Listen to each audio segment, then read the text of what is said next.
Hey, here's a quick summary of Slow Fire Burning by Paula Hawkins. Warning, major spoilers ahead. If you haven't read the book yet, watch at your own risk. Want to grab a copy? The link's in the description. It all started when Miriam discovered the dead body of Daniel inside the boat he was renting. Miriam is a neighbor who lives on another boat.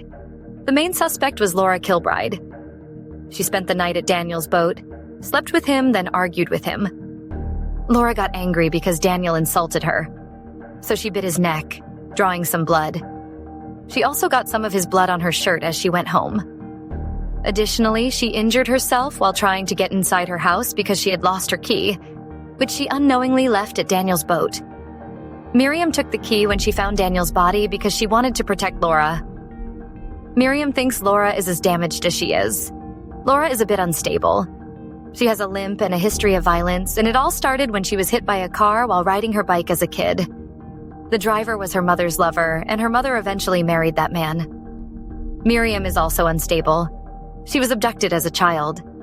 She and her friend hitchhiked and were taken to a farm by a man called Jeremy. Her friend was murdered, but Miriam was able to escape. It was assumed that Jeremy took his own life after the incident. Another suspect in Daniel's death was Carla, his aunt. Daniel's mother, Angela, had died just months before. Their relationship hadn't been perfect. Carla used to have a son named Ben. She left Ben with Angela while she went to work, and later received a call about his death. Ben had fallen from the study because the doors were left open. Despite this, Carla tried to forgive Angela. She still visits her sister and keeps in touch with Daniel. However, based on Daniel's drawing, it seems he had a strange fascination with his own aunt. Worse, Carla saw a drawing Daniel made that showed how, as a kid, Daniel purposely opened the study doors and threw a toy so that Ben would crawl toward the edge. It turns out that Daniel actually caused Ben's death and let his own mother take the blame. An arrest was made.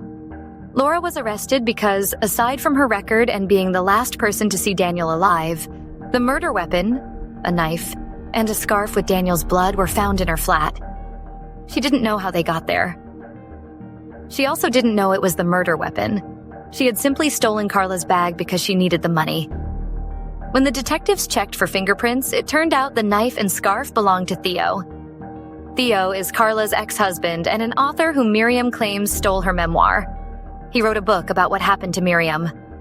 When questioned, Theo confessed to Daniel's murder. He said Angela had told him that Carla and Daniel were sexually involved, so he killed Daniel. However, only his fingerprint was found on the knife. He was confessing to a crime he didn't commit because he knows Carla did it. A neighbor named Irene showed Theo the book Daniel had drawn, which revealed how Ben died.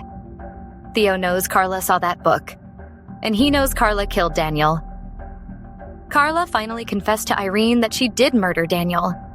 She went to the boat intending just to hear him deny what he had drawn. However, when she saw Daniel, she didn't even ask and stabbed him instantly.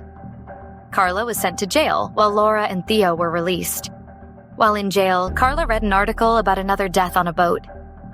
A man named Henry had died. He was stabbed as well. Nobody knows who killed him, but Henry was actually Jeremy, the man who abducted Miriam and her friend. Both Miriam and Theo figured this out after receiving letters from Jeremy or Henry. That's the summary of Slow Fire Burning. Thanks for watching. If you liked it, grab the book from the link in my bio and subscribe for more summaries. Let me know in the comments what book you'd like next. See you soon!